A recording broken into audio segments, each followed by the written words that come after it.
Shalom jemaat Yesus dimanapun berada, selamat hari Minggu, selamat beribadah. Tuhan Yesus memberkati kita semua, amin. So mari kita mau bersuka cita di hadapan Tuhan, haleluya.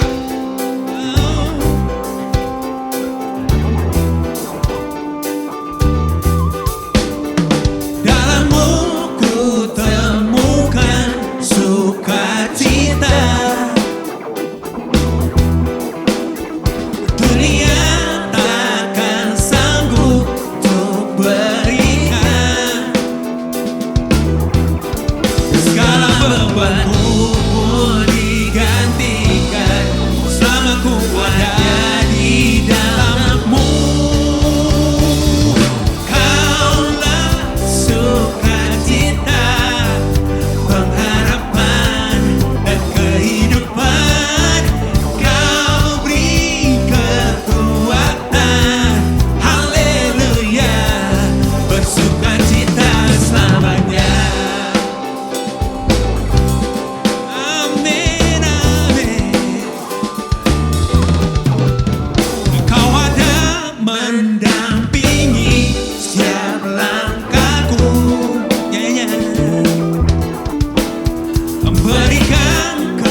Senantiasa, amin.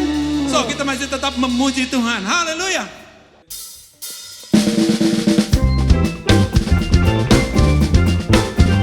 Saudara mari menari dan bersuka cita di hadapan Tuhan, amin. Come on.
sukacita, amin.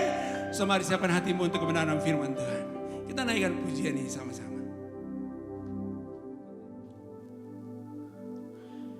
I am here because of your grace.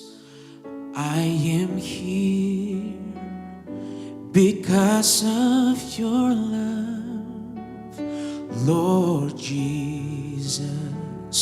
I am so thankful for your grace abounds to me. I am here because of your grace. I am here because of your love, Lord Jesus. I am so thankful for your grace abounds to me. Thank you, Jesus, Jesus, Jesus. Thank you, Jesus. It's only by your grace that I could live today. Forever I will praise your name. Hallelujah. Yes, God. Mari Bapak kita naikkan pujian ini sama-sama dari awal. Katakan, I'm here because of your grace. Thank you, Lord. I am here because of your grace. I am here because of your love, Lord Jesus. I am so thankful for your grace abounds. Say, I am here because of your grace. I am here because of your grace. I am here because of your love, Lord Jesus. I am so thankful for your grace abounds to me. Thank you, Jesus. Thank you, Jesus. Jesus, Jesus. Thank you, Jesus. It's only by your grace that I could live today. Forever I will praise your name. Thank you, Jesus. Jesus, Jesus. Thank you, Jesus. It's only by your grace that I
Yes. Terima kasih Tuhan. Terima kasih Tuhan. Terima kasih Tuhan. Kalau kami masih ada sampai hari ini, itu semua karena cinta-Mu, itu semua karena anugerah-Mu Tuhan. Untuk pagi hari ini kami mau bersyukur, kami mau bersyukur di hadapan Tuhan. Kami menaikkan pujian syukur kami kepadamu. Karena Tuhan setia menyertai kami, menjaga kami, melindungi kami. Bahkan Engkau memberkati kami. Thank you Lord Jesus. Haleluya. Semari Bapak Ibu Saudara yang kekasih dalam Tuhan, naikkan pujian syukur-Mu kepada Tuhan. Katakan Tuhan terima kasih. Terima kasih Tuhan. Thank you Lord Jesus. Kami naikkan pujian kami, syukur kami kepadamu Tuhan. Sebab Engkau baik, teramat baik. Engkau yang luar biasa, menyertai dan memberkati kami, Yesus Tuhan. Haleluya. Terima kasih Tuhan. Pujian dan hormat hanya bagi nama-Mu, ya Aba, ya Bapa. Haleluya. Terpujilah nama-Mu Tuhan. Haleluya, haleluya, haleluya, haleluya. We worship you Lord God. Haleluya. Haleluya. Terima kasih. Terima kasih Bapa. Haleluya Lord. We worship you Lord God. Hanya Kau yang kami tinggikan, yang layak disembah. Haleluya. Haleluya. Terpujilah nama-Mu, terpujilah nama-Mu. Haleluya, haleluya, haleluya Lord Jesus God. Haleluya, haleluya, haleluya. Ditinggikanlah nama-Mu, diagungkanlah nama-Mu Tuhan.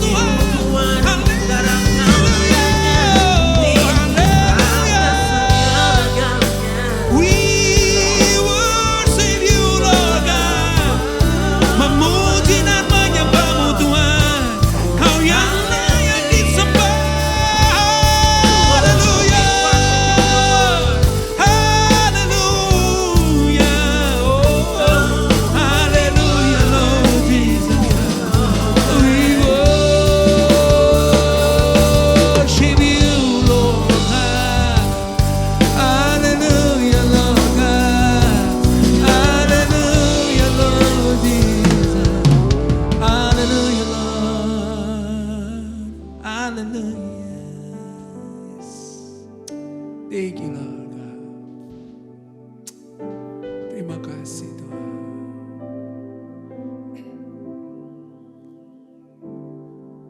Ku hidup karena kasih karunia-Mu.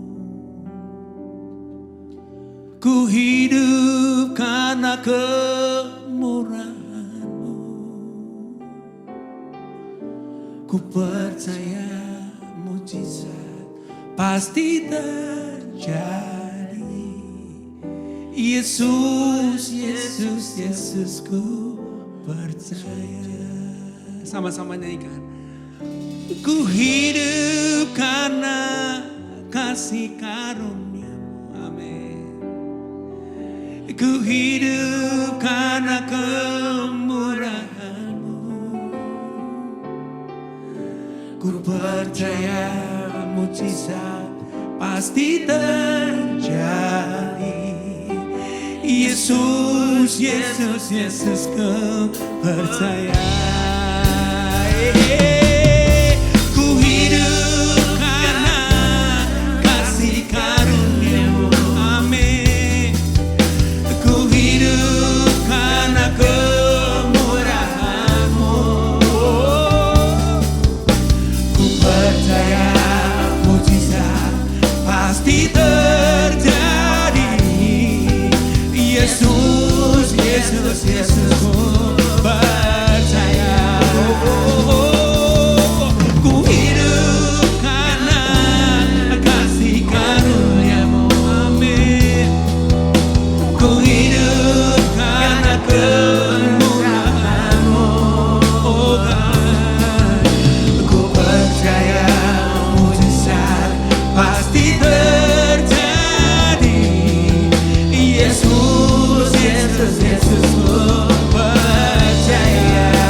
mujizat pasti terjadi.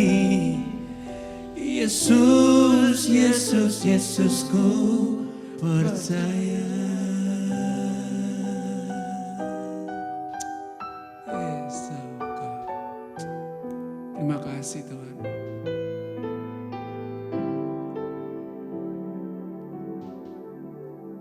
Amin. Terima kasih.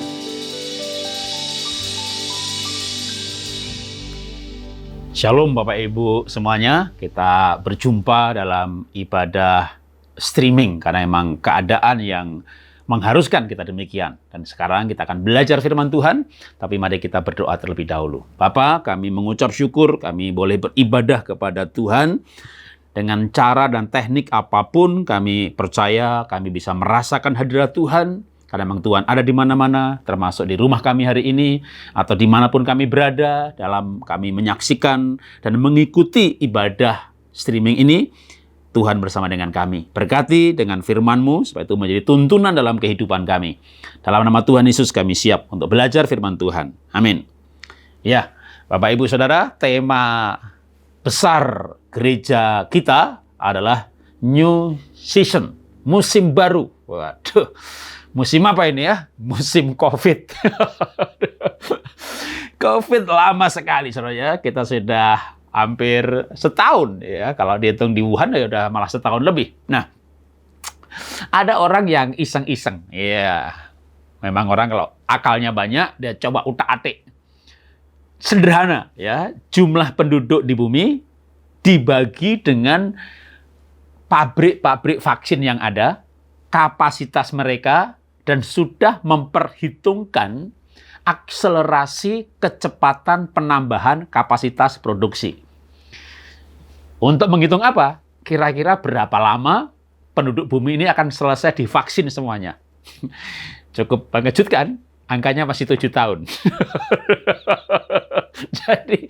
jadi kapan saya dapat giliran ini gitu ya? Kalau ada dapat giliran duluan ya bersyukur, puji Tuhan ya. Ada yang punya uang, langsung terbang malah ke luar negeri vaksin di sana.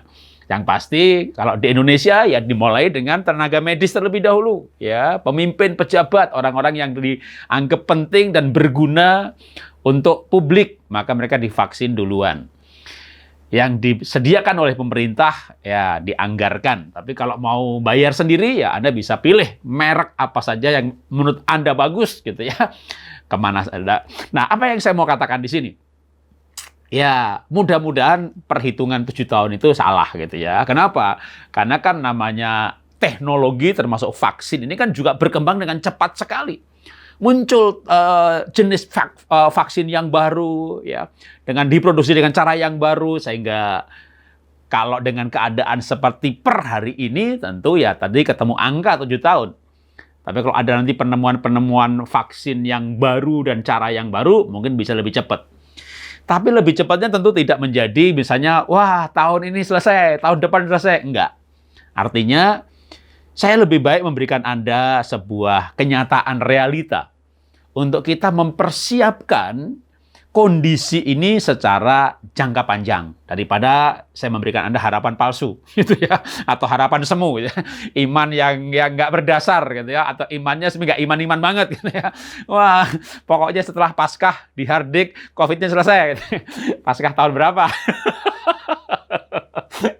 Ya, Paskah 7 tahun lagi gitu ya, sama aja bohong. Nah, jadi ya lebih baik kita tidak usah iman yang berandai-andai atau iman yang dipaksakan. Nah, benar-benar manusia bumi ini orang akan memasuki musim yang baru, suasana yang baru. Nah, tapi sebenarnya bukan itu yang saya mau bicarakan. Gitu ya.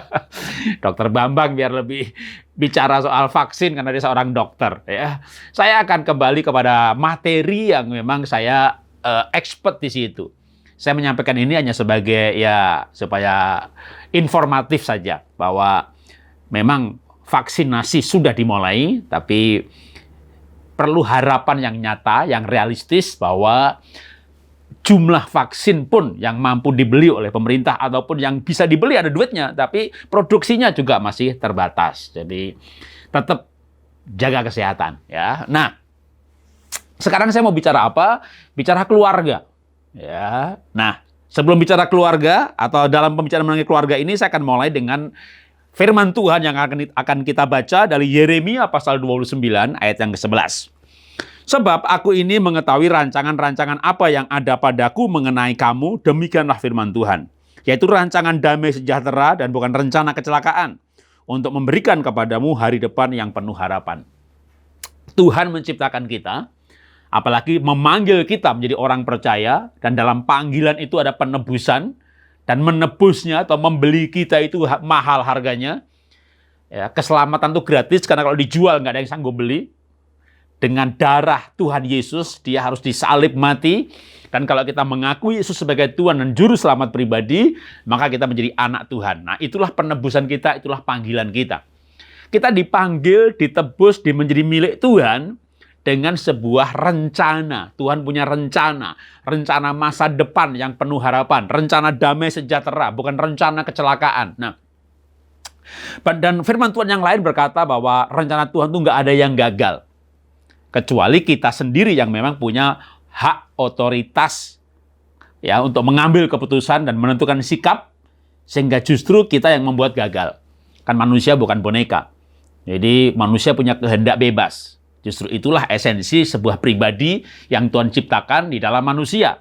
Dia punya kehendak bebas. Tapi kalau manusia bisa, atau kita ya, menyerahkan kehendak bebas kita untuk dipimpin oleh Tuhan, nah itu dia, maka rencana Tuhanlah yang terjadi. Tapi kalau kita mengambil alih dengan ego kita untuk menggunakan kehendak bebas kita, memimpin, menentukan ego kita, pikiran, perasaan, jalan kehidupan kita, maka kehidupan kita menjadi tanggung jawab kita sendiri. Tapi kalau kita menyerahkan hal itu untuk dipimpin hikmat Tuhan, firman Tuhan, maka rencana Tuhan adalah damai sejahtera. Nah, termasuk rencana untuk anak-anak kita. Karena kalau kita ini orang benar, firman Tuhan juga berkata bahwa orang benar, anak cucunya tidak akan meminta-minta. Begitu Abraham dipanggil Tuhan, Tuhan bersumpah demi dirinya sendiri untuk memberkati Abraham dan anak-anaknya dan cucu-cucunya. Kalau saudara hidup benar di hadapan Tuhan, saudara membangun sebuah generasi baru. Di mana saudara akan diberkati, anak saudara, cucu saudara. Kita membangun terah baru, ya, generasi baru, marga baru, ya, marga yang keluarga yang diberkati Tuhan. Nah, tetapi semuanya ini juga dalam konteks di mana ada juga yang namanya tadi manusia itu punya kehendak bebas, manusia sebagai orang tua kepada anak melakukan pengasuhan, maka walaupun konsepnya ya secara teologis panggilan Tuhan, rencana Tuhan, semuanya baik. Maka tetap ada yang harus kita lakukan. Nah, sekarang kita sebagai orang tua, atau bisa juga suami istri, dalam melakukan pengasuhan, dalam melakukan berumah tangga, maka penting sekali yang namanya komunikasi, memotivasi. Karena komunikasi itulah yang membangun relasi. Komunikasi membangun relasi. Nah, dari global rencana Tuhan, Tuhan punya rencana, pengasuhan, komunikasi. Saya masuk lebih detail lagi. Jadi saya persempit sampai cara yang tepat untuk berbicara kepada anak, memotivasi anak. Ya, bisa juga dipakai nanti untuk suami istri. Cara berbicara yang tepat. Nah, kenapa perlu tepat? Karena firman Tuhan berkata demikian. Saya akan baca firman Tuhan yang lain ya. Yang utama saya bacakan. Yang lain nanti saya sebut aja. Ada firman Tuhan tertulis gitu ya. Mazmur 139 ayat 13 dan 14. Sebab engkaulah yang membentuk buah pinggangku, menenun aku dalam kandungan ibuku. Aku bersyukur kepadamu oleh karena kejadianku dahsyat dan ajaib. Ajaib apa yang kau buat, dan jiwaku benar-benar menyadarinya. Tuhan punya rencana, Yeremia 29 ayat 11 tadi. Dan untuk rencana itu, maka Tuhan menciptakan manusia itu unik. Mazmur 139, 13, 14. Panggilan Tuhan pasti berhubungan dengan keunikan Tuhan menciptakan. Ya, panggilan atau tujuan hidup pasti berhubungan dengan keunikan yang Tuhan ciptakan. Atau saya gunakan ilustrasi dah. Ini gadget ini diproduksi dengan spesifikasi tertentu. Ya, sekarang kalau yang model baru ada yang dibuat kameranya 3. Wah, ya, bahkan depan belakang ya. Supaya apa? Ada pilihan. Wah, mau wide screen gitu ya atau mau fokus, bahkan bisa dipilih nanti wah dengan cepat sekali. Wah. Ada lagi yang kameranya dipasang gimbal. Ya, stabilizer sehingga kalau HP-nya, gadgetnya itu dipakai untuk ambil video sambil berlari, waduh videonya nggak goyang, ya kan? Tentu itu dibutuhkan para vlogger ya yang suka ngevlog. Wah, saya berada di sini sambil jalan naik gunung, wah videonya stabil banget. Kalau merek tertentu harganya ada yang 25 juta, merek yang lain 8 juta, tergantung ya sekali lagi selera dan kepercayaan diri. Tapi kalau Anda nggak biasa begitu-begitu, bikin vlog, bikin video, ya nggak perlu beli yang itu, ya kan? Ya, jadi gadget itu ada spesifikasinya berbeda-beda. Spesifikasi itu dibuat berdasarkan tujuan yang menciptakan untuk memenuhi kebutuhan pasar. Ya, ada kebutuhan. Oh, kalau begitu saya ciptakan speknya seperti ini. Untuk tujuan ini, supaya videonya stabil, untuk tujuan itu kameranya dikasih gimbal. Gimbal itu kayak scopecker, gitu ya, supaya dia nggak goyang. Nah, artinya apa? Sebuah tujuan diikuti dengan spesifikasi. Bukankah banyak orang bergumul, tujuan hidup saya itu apa ya? Panggilan saya, hidup saya itu apa ya? Cocoknya saya itu jadi penginjil, pengajar, atau guru. Saya itu cocoknya orang marketing, accounting, atau dagang. Waduh, nggak tahu Pak Jarod, saya coba-coba aja. Jangan coba-coba. Ini zaman yang persaingannya ketat sekali. Kalau coba-coba salah ya dulu nggak apa-apa. Sekarang ini orang nggak boleh coba-coba. Karena spesifikasi hidup kita itu bisa dites melalui assessment. Ya, saya tidak merekomendasi untuk assessment tertentu karena ada banyak teori.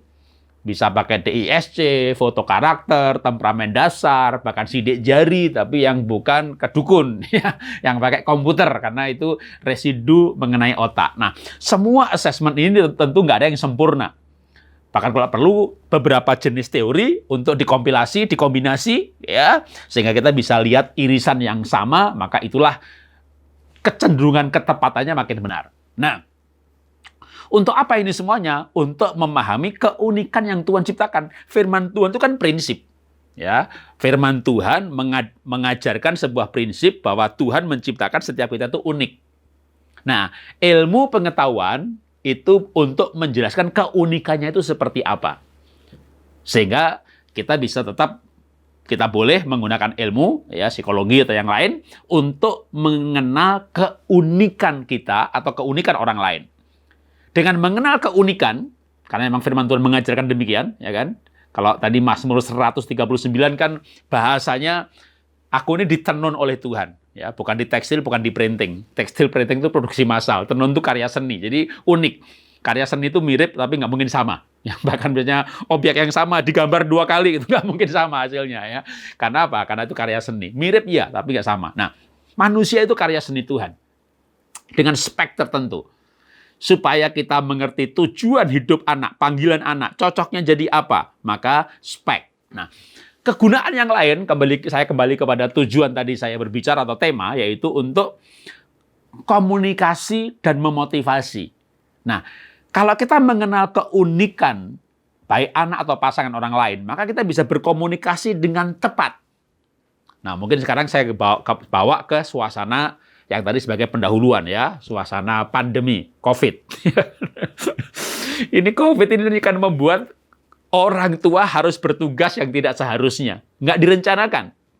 Apa itu? Mendampingi anak belajar di rumah. Ya kan, sekolahnya ini tahun ini ternyata nggak jadi sekolah offline-nya ya. Teruskan online lagi. Nah, anak-anak harus belajar di rumah dan orang tua tidak semuanya, tapi cukup banyak yang harus mendampingi atau memotivasi anak belajar.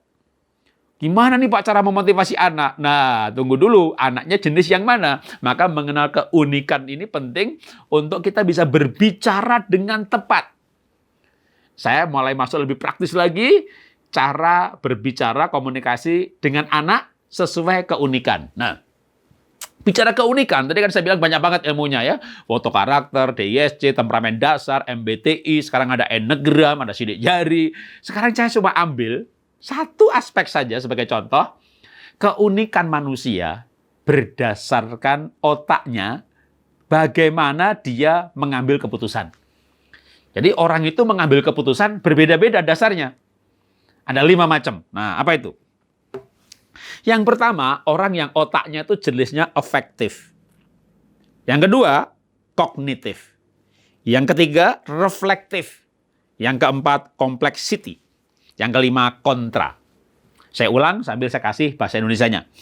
Afektif itu senang, kognitif itu untung, reflektif itu prinsip, kompleksiti itu pikir, dan kontra itu berbeda. Nah, biar gampang ya, saya pakai yang bahasa Indonesia saja ya. Kognitif, reflektif, plek-plek. Susah, Pak. Ya, tapi kalau mau yang ilmiah nanti masuk ke Google aja gitu ya. Ketik tipe otak manusia gitu ya. Nah, efektif atau senang. Ada orang yang mengerjakan sesuatu, mengambil keputusan ya, itu dasarnya kalau senang. Kalau senang dia lakukan dah. Jadi pertimbangannya bukan untung rugi nih, senang nih. Ya, mancing. Transportnya berapa, makannya berapa, biayanya berapa, dapat ikan. Waduh, senangnya minta ampun lah itu ikan beli di pasar. Itu biaya sewa kapal, pergi naik kapal semuanya itu. Waduh, itu kalau dibeliin ikan dapat sekarung kali gitu ya. Dia dapat sekilo 2 kilo senangnya minta ampun. Itu karena senang gitu. Atau misalnya ngelukis, ya saya ini pelukis, ya saya ngelukis. Waduh, ngelukisnya berhari-hari. Bisa 8 hari, 7 hari, 5 hari. 1 harinya berjam-jam. Lalu dijual gitu. Kalau dihitung-hitung gitu ya sebenarnya rugi lah. 1 harinya berapa jam. Jadi kita hitung diri kita ini satu kerjanya itu per jamnya berapa gitu. Apalagi kalau di luar negeri ya, kerjaan itu kan dihitung per jamnya itu kamu berapa gitu ya. Wah, kalau dihitung-hitung misalnya nih, atau bandingin yang lain gitu udah. Paling gampang nih mumpung lagi khotbah ya. Wah, khotbah dapat PK 500.000, ada yang 1 juta, ada yang 2 juta. Lah kalau satu lukisan butuh dihitung 1 hari 3 jam kali 7. Wah, ini 20 jam nih. Kalau gitu 20 juta dong, ya kagak laku. 5 juta, murah banget itu jadi seperempatnya gitu. Tapi orang yang tipe efektif itu nggak mikir begitu. Dia nggak mikir soal untung rugi. Dia lakukan dengan antusias. Kenapa? Karena senang. Begitu dapat kesenangan, dia lakukan. Nah, ini berarti orang tipe efektif. Dia mengambil keputusan, dia melakukan sesuatu. Itu kalau senang pokoknya. Selama dia senang, dia akan lakukan dengan sungguh-sungguh. Nah, ini kita mulai dengan yang satu ini dulu aja ya. Atau mungkin saya terangkan yang kedua dulu ya. Orang kognitif itu untung. Ya, otaknya ini memang jenisnya tuh bagian kognitifnya itu kuat. Dan ini bisa di-assessment ya. Ketika orang manusia tuh otak kognitifnya kuat, maka dia akan bertindak, mengambil keputusan kalau ada untungnya. Kalau dia pikir nggak untung, dia nggak lakukan. Ya. Nah, ikut retret. Untungnya apa? Nah, ikut pelayanan. Untungnya apa? Orang tuanya marah. Untung terus. Hidup ini tidak harus selalu untung ya. Korban. Wah, anaknya tipe kognitif yang berpikir soal untung disuruh korban. Dia langsung berkata dalam hati, orang gila lagi ngomong. Kagak untung, ada untungnya suruh melakukan gitu ya. Ya nggak, dia nggak masuk otaknya dia. Nah, makanya kita perlu mengerti keunikan anak untuk memotivasi anak. Tujuan memotivasi itu apa sih? Supaya dia melakukan yang kita kehendaki. Tapi dia akan melakukan kalau masuk otaknya dia, pola pikirnya dia. Pola pikirnya efektif, senang, atau kognitif, untung. Nanti saya akan kasih contoh lebih praktis lagi. Sekarang yang ketiga, reflektif, itu prinsip. Orang yang otaknya ini prinsipnya, reflektifnya kuat banget. Jangan ngomong sama anak, nak, mamah tadi malam bermimpi ketemu Tuhan. Tuhan berbicara, kamu ngambil jurusan ini. Nak, papa mama ketemu hamba Tuhan, dia bernubuat.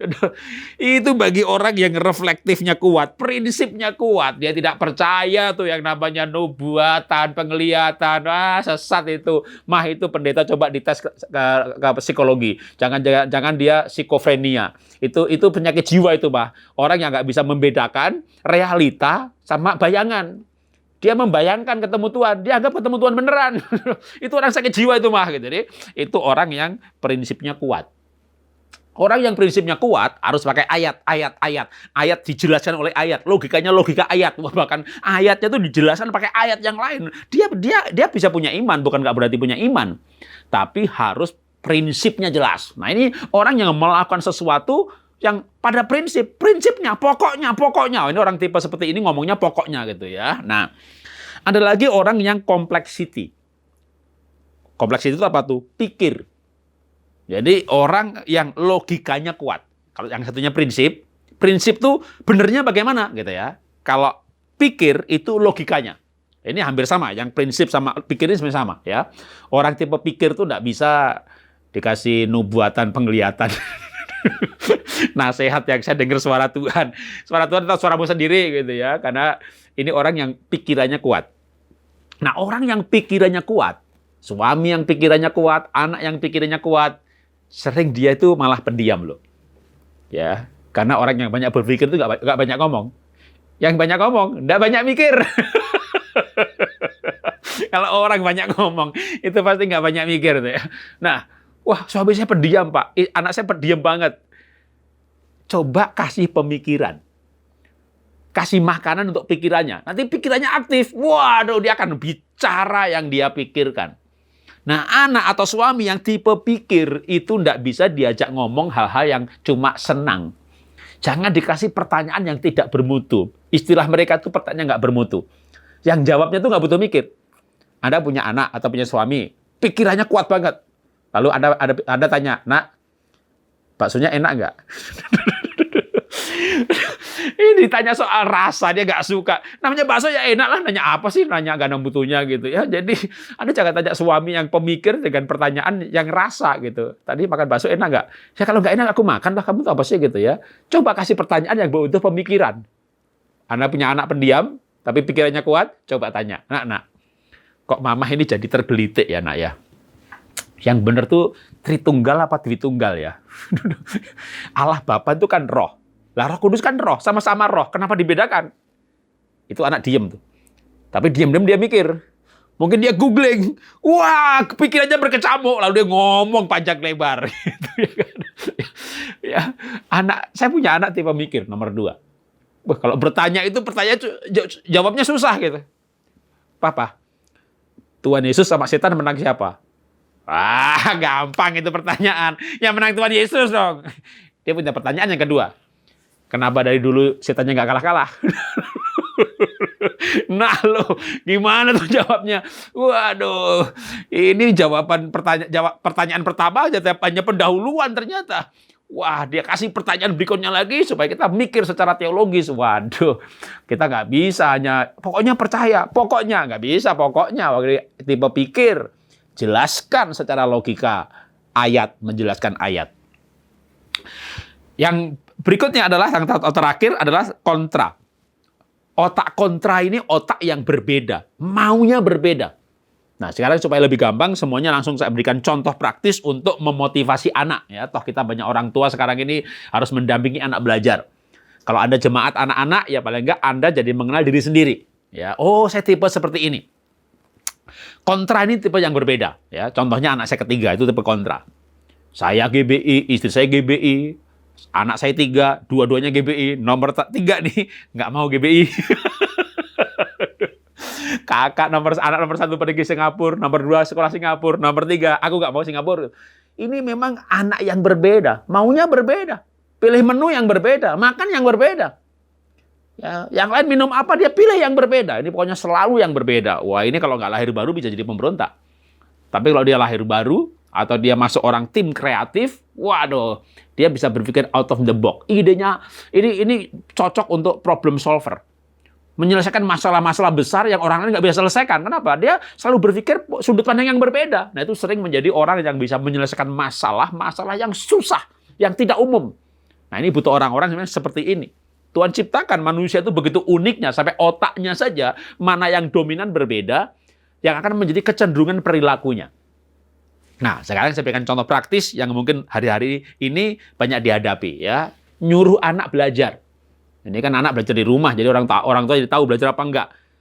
Gimana cara nyuruh anak belajar? Saya ajarkan cukup detail sampai customize. Kalimat kita kepada anak yang berbeda, itu kalimatnya harus berbeda. Tujuan menyuruh, memotivasi, kan supaya anak melakukan. Supaya anak melakukan, gunakan logikanya si anak. Nah, logika dia, otak dia itu anak kita model yang mana? Oke. Jadi sekarang contohnya sama, tapi untuk jenis anak yang berbeda. Nyuruh anak belajar matematika. Gimana caranya? Kalimatnya. Ya udah, nak, belajar matematika. Saya punya anak 3, nyuruh belajar, itu kalimatnya berbeda loh. Lah saya belajar seperti ini tahun 2000-an, waktu anak saya masuk kelas 1 SD itu mulai pengasuhan, gaya pengasuhan yang tepat bagaimana. Maka banyak orang bilang, Pak, anaknya hebat-hebat banget, Pak. Dapat beasiswa. Bukan hebat. Ngasuhnya tepat. Ya, anak saya IQ-nya biasa-biasa saja. Di bawah, ya rata-rata Indonesia lah. Bahkan Indonesia ini kalau mau ikut akselerasi, IQ harus 120. Anak saya nggak bisa ikut. Dan jutaan anak Indonesia bisa ikut. Artinya anak saya secara IQ nggak istimewa. Tapi mereka ranking 1, kelas 3 SMP dapat beasiswa, diperpanjang lagi, sampai lulus kuliah, 8 tahun sekolah di Singapura, nomor 1, anak nomor 2. Mereka sekolah gratis, asrama gratis, bahkan sejak kelas 3 SMP sekolah di Singapura itu setiap bulan dibayar $1.200. Sekolah aja dibayar. $1.200 kan 15 juta gitu per bulan. Makanya begitu lulus, waduh jangan tanya, belum lulus saja udah kerja. Mereka bukan hebat, tapi pengasuhannya tepat. Oke, contoh. Kalau anaknya tipe efektif senang, maka kita mau menyuruh apa? Mau nyuruh belajar matematika, mau nyuruh dia pelayanan, mau nyuruh dia bergaul, mau nyuruh dia berkomunitas, mau nyuruh dia ikut cell group, apa saja. Ya gunakan kata senang. Oke, contohnya belajar matematika ya. Anaknya tipe efektif. Maunya tuh senengnya aja ya. Karena anak yang maunya senengnya aja, ini bisa-bisa nggak mau belajar gara-gara muka gurunya nggak menyenangkan. Ini anak yang tipenya senang ini, aduh, itu distorsinya banyak. Bisa kehilangan motivasi karena hal-hal yang sepele begitu. Ya, tapi dia jadi nggak suka. Aku nggak suka sama guru. Guruku rambutnya model begini. Ya, gitu. Nah, kalau dia udah nggak senang belajar, gimana cara nyuruhnya? Gunakan logika senang. Nak, belajar matematika itu menyenangkan loh. Ya, kalau dia masih TK gitu, masih kecil apalagi. Selain tipenya efektif, cara belajarnya kan ada 3. Auditory, kinestetik, atau visual. Kinestetik lagi, waduh. Jadi dia kinestetik efektif. Nah, coba kamu lompat. Sekali, 2 kali, 3 kali. Stop dulu. Lagi ya. Lompat, 1, 2. Wah, orang kinestetik suruh lompat-lompat, senang. Pertama tadi kamu lompat 3 kali. Kedua, kamu 3 kali lagi. Nah, 3 kali 2 berapa? Berapa ya? Oke. Sekarang sekaligus ya. 1, 2, 3, wah 6. Wah, menyenangkan kan? Loh, belajar matematika itu menyenangkan, nak. Gunakan kata senang, bahkan dicampur dengan kinestetik. Kalau kita nggak mau campur dengan gaya belajar, wah Pak, ini rumit ilmunya Pak. Oke, satu-satu dulu Pak. Oke, kata senang, maka gunakan dia kata senang. Anaknya ini maunya yang serba senang. Ya waktu kita berbicara, itu menggunakan kata-kata senang. Nah, belajar matematika itu menyenangkan loh, Kak. Nah, karena kalau kamu belajar matematika, logika kamu tuh kuat. Kalau kamu sebagai laki-laki, ya, matematika itu mengasah logika. Nanti kamu jadi orang yang logis. Nah, keputusannya jadi relatif benar. Cewek-cewek itu senang loh sama laki-laki yang logis. Wah, cewek-cewek senang. Jadi banyak menggunakan kata senang. Dia lihat, wih, belajar matematika ada senangnya ya. Dia belajar gitu. Kalau anaknya tipe untung, nasihatnya jangan begitu. Beda lagi. Nak. Belajar matematika itu ada untungnya loh. Karena kalau kamu belajar matematika, logika kamu kuat, kamu main game pasti lebih pinter. Ada untungnya loh gitu ya. Jadi pakai kata untung. Nak. Kebaktian itu ada untungnya loh. Kalau kita beribadah, kita merasa damai sejahtera. Waktu kita merasa damai sejahtera, ternyata perasaan itu lapor sama otak. Damai sejahtera. Otak perintahkan kelenjar endokrin untuk produksi hormon namanya serotonin. Kalau gembira itu endorfin. Apalagi kita bersuka cita nyanyi di gereja. Waduh, endorfinnya banyak. Imunnya tinggi loh. Endorfin bekerja sama dengan serotonin. Waduh, itu imun kita kuat. Kita nggak. Oh, jadi ibadah tuh ada untungnya juga. Masuk akalnya dia. Waduh, dia mau beribadah gitu ya. Kalau yang tipe senang, ya gunakan kata senang gitu. Gimana dengan yang prinsip dan pikir? Ya kalau prinsip, gunakan prinsip.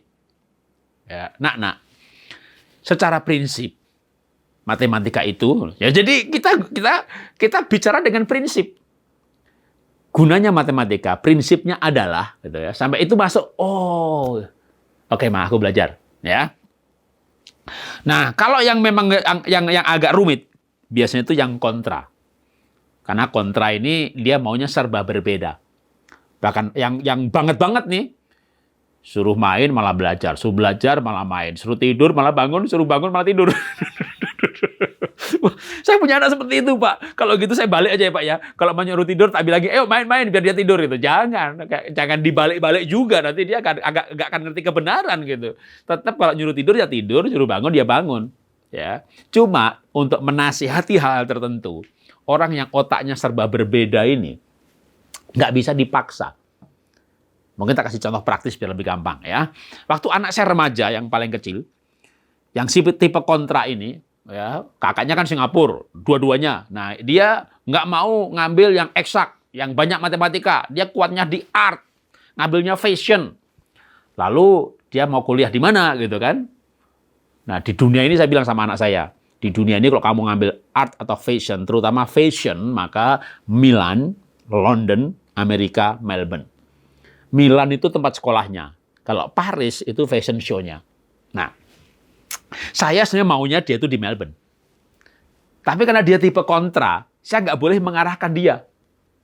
Kamu di Melbourne aja, deket, nengokinnya gampang. Lumayan kok bagus juga. Ada RMIT di Melbourne. Paling nggak nomor 2 lah di dunia atau nomor 3. Paling nggak 4 besar lah gitu. Kalau saya mengarahkan begitu, dia akan menolak. Akan pilih yang lain. Karena emang ini tipe kontra. Jadi menasihati anak tipe kontra ini ya emang susah-susah gampang gitu. Karena dia akan cenderung melawan. Akhirnya saya bilang sama anak saya, nak, coba berdoa ya. Doakan papa dipanggil pelayanan ke Eropa, Amerika, Melbourne. Nanti kita kunjungi 4 kota yang ada fashionnya ini. Ya Tuhan tuh ajaib ya. Saya tuh betul-betul dalam waktu 6 bulan diundang pelayanan ke 3 benua ini gitu ya. Kan lumayan kalau diundang pelayanan. Saya tiketnya gratis 1. Saya bilang, nak, Tuhan ajaib loh, bener loh. Papa dipanggil pelayanan ke Belanda, ke Amerika, sama ke Melbourne. 3-nya pas dipanggil pelayanan ke situ. Jadi anak saya bawa ke Eropa. Sampai di London, saya bilang begini, London, Milan itu mirip. Ya, kita kunjungi 1 aja. Nah, waktu di London saya bilang, wih, nak, ini kotanya seni banget, penduduknya seni, gedung-gedungnya seni. Kamu dapat suasananya, udah kamu sekolah di sini. Dia kontra kan? Dia berpikir yang berbeda, sudut pandang yang berbeda. Pak, tapi kok sini kan pound sterlingnya mahal ya, gitu. Biaya itu nomor 2, Pin. Apa artinya murah, tapi nggak selesai-selesai? Nah, ini kalau kamu seneng, suasananya bagus, 2 tahun selesai. Dibanding tempat yang lain 3 tahun, kan jadi ngirit begitu. Padahal dalam hati nih, jangan sampai dia pilih London. Pound sterling 16.000. Aduh, minum kopi jegluk 5 pound sterling. Waduh. Jadi anak saya berpikir yang lain. Kalau saya menasihati begini, kamu jangan di sini ya anak ya, mahal pound sterling. Papa nggak sanggup bayari, papa nggak mau bayari. Dia akan berkata begitu. Singkat cerita kami ke Amerika, pelayanan, ke New York. Waduh, itu mengunjungi sekolah fashion di New York. Itu sedang ada workshop, beberapa merek branded di dunia. Dengan sekolah itu rupanya ada kerjasama. Sehingga saya bilang sama anak saya, kamu sekolah di sini dah. Ini sekolah link dengan industrinya kuat banget. Sehingga PR, pekerjaan, workshop, skripsi, semuanya udah langsung connect dengan branded internasional. Lulus kuliah, udah pasti pekerjaan terjamin. Anak saya pikir yang lain lagi. Gitu. Pak, kita udah 5 hari di New York. tiap malam kok ada bunyi sirine, tuing, tuing, tuing, tuing. Kayaknya kota ini nggak aman ya. dia berpikir yang lain gitu ya. Aldo Upin, dimanapun kamu hidup di dunia ini kamu aman. Ada malaikat Tuhan. Padahal dalam hati saya nih, jangan sampai dia pilih New York. Jauhnya minta ampun ya kan, terbang 22 jam. Kalau anak sakit atau gimana-gimana belum biayanya gitu. Jadi anak saya malah nggak mau di sana. Udah. Sampai di Melbourne, singkat cerita, ganti bulan, pelayanan ke sana, saya udah nggak banyak ngomong gitu ya. Anak saya sendiri yang ngomong gitu. London enggak, New York enggak. Ya sudahlah Pak, aku di Melbourne aja. Gitu. Itulah yang saya mau. Itulah yang saya mau. Jadi akhirnya kita bisa menasihati dengan pas. Kenapa? Karena kita mengerti keunikan anak. Tipenya untung, tipenya senang, tipenya kontra, prinsip atau pikir logika. Anak saya nomor 2, logikanya kuat sekali. Makanya juga hari ini sekarang dia nggak mau bergereja yang sama dengan saya di GBI. Kelompok Pantekosta dia nggak mau. Ya dulu waktu dia masuk sekolah minggu ikut aja, begitu udah kuliah, Pak, aku sekarang gereja yang lain gitu. Ya dia di Singapura sih gitu ya. Yang kayak mana? Ya kayak kelompok Stephen Tong, bagus. Saya bilang begitu. Logikanya kuat, pengajarannya kuat. Oke, boleh gitu ya. Karena memang dia tipe yang logikanya kuat. Kalau saya paksa lalu dia malah merasa bahwa aduh, ini orang karismatik nggak logis semuanya. Ya, malah dia bisa jauh dari Tuhan. Karena emang dia logikanya kuat sekali. Kalau bicara sama dia, waduh, mesti menggunakan logika. Nah, setiap orang itu berbeda. Setiap anak itu berbeda. Anda tahu diri sendiri, Anda tahu suami Anda tahu istri Anda tahu anak-anak Anda. Kalau kita mengerti hal seperti ini, dan sebenarnya juga, Pak, kan sekarang ini zaman COVID, Pak, kita lagi berhemat. Kalau nggak usah tes gimana, Pak? Nggak usah assessment. Ya, bisa juga dengan pengamatan. Kan kita hidup dalam keluarga ini kan saling mengamati. Oh, suami, anak. Ini kalau nggak seneng, nggak mau. Ini kalau nggak ada untungnya, jangan dimarahi. Oh, untung terus. Gereja cari untung. Gitu. Kalau itu tipe untung. Nasihatinya ya apa yang menguntungkan. Sudut pandangnya sudut pandang untung. Loh, Pak, anaknya tipe untung. Dinasihati dengan cara untung. Apa nanti nggak kebablasan, Pak, cari untung terus? Ya kan tinggal disalurkan aja jadi pedagang. Masa pedagang cari rugi? Dia jadi pengusaha yang sukses, untungnya banyak. Nah, tapi kan nanti jadi nggak rohani. Tunggu dulu. Rohani apa tidak itu gini. Orang yang obsesinya cari untung bukan berarti nggak rohani loh. Ya, dia bersosial asal ada untungnya. Bisnis ada untungnya. Tapi terakhir dia akan menggunakan untungnya buat apa? Begitu untungnya buat Tuhan kan rohani dong. Ya, jadi jangan buru-buru menghakimi. Tapi yang pasti begini, ini adalah cara untuk berkomunikasi dan memotivasi sehingga orang lain itu melakukan yang kita mau karena kita menggunakan pola pikirnya dia. Nah, yang banyak pertanyaan, Pak, tapi ini orang ini seperti itu, model-model begitu bisa berubah nggak? Bisa. Nggak ada yang tidak berubah. Jadi orang itu bisa berubah. Tapi ini adalah pendekatan memahami keunikan orang lain supaya kita bisa masuk dengan pesan kita yang masuk dalam otaknya. Kan kita mau memotivasi, menyampaikan pesan, nasihat. Sering kan orang tua sama anak ini mental terus, Pak. Saya ngomong tuh gak pernah masuk, Pak. Jangankan sama anak, sama suami istri aja. Saya ngomong tuh gak pernah masuk dah. Ya, kayaknya suami saya tuh otaknya gimana, istri tuh otaknya gimana. Lah itu tadi otaknya ada 5 macam tadi. Terus saya ngomong sama istri tuh gak bisa, Pak. Susah. Otaknya tuh gimana? Otaknya berbeda. Betul, memang berbeda. Kalau Anda berkata otaknya berbeda, betul itu ilmiah, itu otaknya berbeda.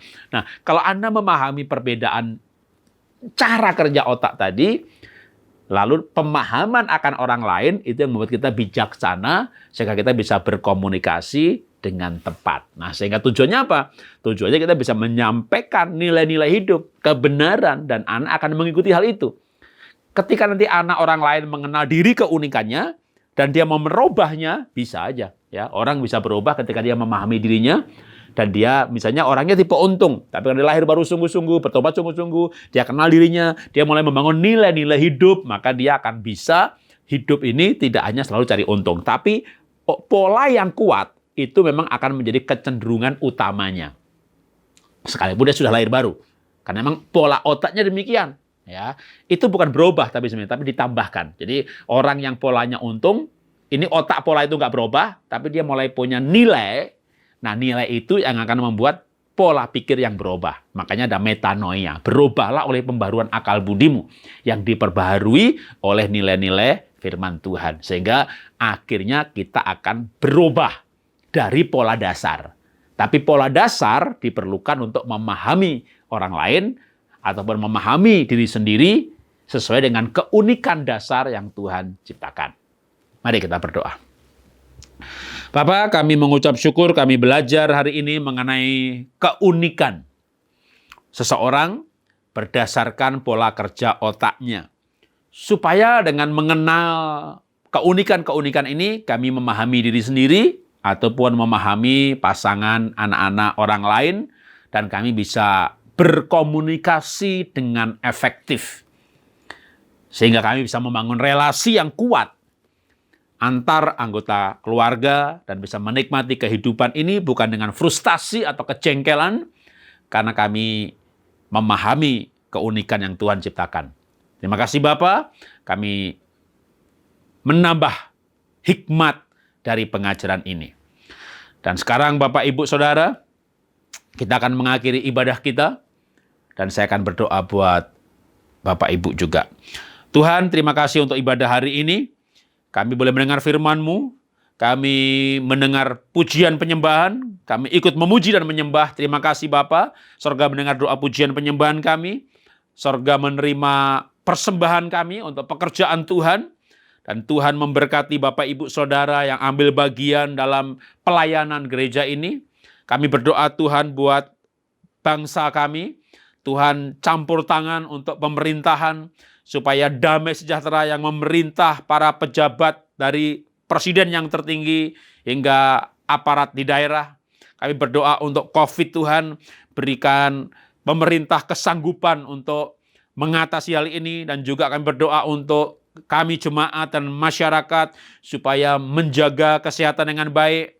Kami berdoa kiranya Tuhan melindungi kami dari mara bahaya, dan kami menyiapkan hati kami dengan sukacita, karena kami tahu firman-Mu mengajarkan hati yang gembira, obat yang manjur, sehingga kami hati-hati, namun kami tidak paranoid atau ketakutan. Kami berdoa Tuhan, kami diselamatkan dan diluputkan, dan jagai dan dilindungi, karena apapun yang kami lakukan tanpa perlindungan Tuhan, bukan jaminan bagi kami. Tapi Tuhanlah yang menjamin kehidupan kami, Tuhanlah yang melindungi kami. Dan sekarang Tuhan, biar kami boleh menerima berkat Tuhan di akhir ibadah kami hari ini. Jemaat yang dikasihi Tuhan, angkat hati dan tangan kepada Tuhan, dan terimalah berkat dari Tuhan. Berkat dari Bapa di surga yang besar, dahsyat, luar biasa. Kasih Tuhan Yesus Kristus, kasih-Nya memulihkan, bilur-bilurnya menyembuhkan, darah-Nya ditumpahkan di Golgota, darah-Nya menyucikan dosa-dosa kita. Saat kita mengaku dosa, maka Tuhan menyucikan dosa kita. Roh Kudus yang dimeteraikan dalam roh kita, saat kita percaya, maka Roh Kudus itu roh penghibur, yang memberikan penghiburan. Roh Kudus itu mengingatkan firman Tuhan dan kebenaran. Dia akan menuntun langkah-langkah kita sesuai dengan nilai-nilai firman Tuhan. Roh Kudus itulah yang menjadi jaminan untuk membawa roh kita kembali kepada Bapa di sorga saat kita dipanggil. Dan Roh Kudus dalam roh kita itulah yang menyertai kita sejak kita lahir baru sampai selama-lamanya. Tuhan memberkati. Amin.